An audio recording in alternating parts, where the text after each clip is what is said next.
আজ নিজেদের টিম অর্থাৎ টিম ইন্ডিয়াকে নিয়ে কথা বলাটা সবচেয়ে বেশি গুরুত্ব আমার কাছে যেটা মনে হচ্ছে যে আমরা শুনেছিলাম যে আগস্টে শ্রীলঙ্কার এগেনস্টে টিম ইন্ডিয়ার একটা ওডিআই সিরিজ রয়েছে এবং এখন যে খবর আসছে যে সেই সিরিজ নাকি হচ্ছে না, অর্থাৎ অক্টোবরের আগে টিম ইন্ডিয়ার কোনো ওডিআই ম্যাচেই নেই।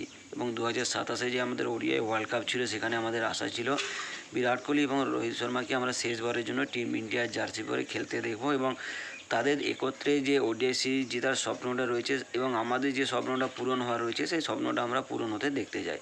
কিন্তু আমাদের এই স্বপ্নটা স্বপ্নই না রয়ে যায়, এখন একটা সবচেয়ে বড় প্রশ্ন চিহ্ন যেটা আমাদের সামনে রয়েছে। কারণ টিম ইন্ডিয়ার সিলেক্টর কয়েক মাসে যেভাবে সিলেকশন চালিয়েছে, এক তো টি-20 ওয়ার্ল্ড কাপ থেকে রোহিত শর্মা বিরাট কোহলি দুজনেই অবসর নিয়ে নিল, যে টেস্ট ক্রিকেট থেকে তাদের যেভাবে বিদায় জানানো হয়েছে তাতে করে তো আমরা সবাই শক ছিলাম। কারণ রোহিত শর্মা এবং বিরাট কোহলি দুজনেই হঠাৎ করে টেস্ট ক্রিকেট থেকে বিদায়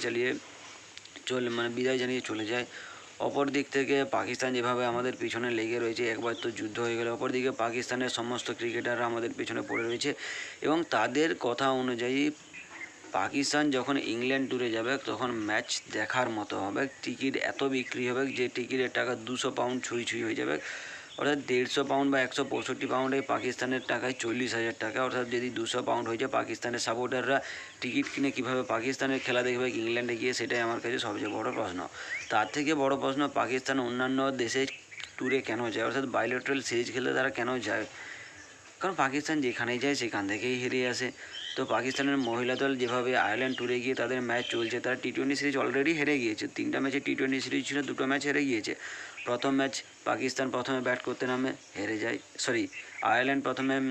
পাকিস্তান প্রথমে ব্যাট করতে নামে আয়ারল্যান্ড প্রথমে ব্যাট করে পাকিস্তান চেস করতে পারেনি। দ্বিতীয় ম্যাচে আয়ারল্যান্ড প্রথমে ব্যাট করতে নামে পাকিস্তান সেটা চেস করতে পারেনি। তো দ্বিতীয় ম্যাচে যদি আমরা ফলাফল দেখি, পাকিস্তান প্রথমে ব্যাট করতে নেমে 168 রান করে 6 উইকেট হারিয়ে, আয়ারল্যান্ড 171 রান করে 6 উইকেট হারিয়ে। পাকিস্তানের তরফ থেকে সওয়াল জুলফিকার 33, নাটালিয়া পারভেজ 31 এবং মুনিবা আলী 27 রান করে।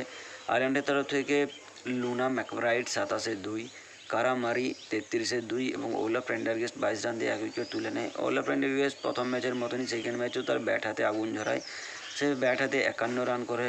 লুনা ডিলেনি 42 এবং রেবেকা স্টকেল 16 বলে 34 রান করে প্লেয়ার অফ দ্য ম্যাচের ট্রফি নিয়ে যায়। পাকিস্তানের তরফ থেকে রমেইন শামীম 36-এ 3, সাদিয়া ইকবাল 27-এ 1 এবং ফাতিমা সানা 37-এ 1 উইকেট নেয় এবং পাকিস্তান 2-0 ব্যবধানে এখন সিরিজে পিছিয়ে আছে এবং 3 নম্বর ম্যাচটা পাকিস্তান হারতে চলেছে যতদূর আমার মনে হয়। পাকিস্তানের পুরুষ টিমের যদি কথা বলি, তাদের নিয়ে তো কোনো প্রশ্নবোধক চিহ্নই নেই, তারা আসবে হারবে চলে যাবে, তাদের এটা রেগুলারের কাজ। সামনে এশিয়া কাপ আছে, এশিয়া কাপেও পাকিস্তান হারবে, তার আগে যেভাবে কিছু বলার নেই আর।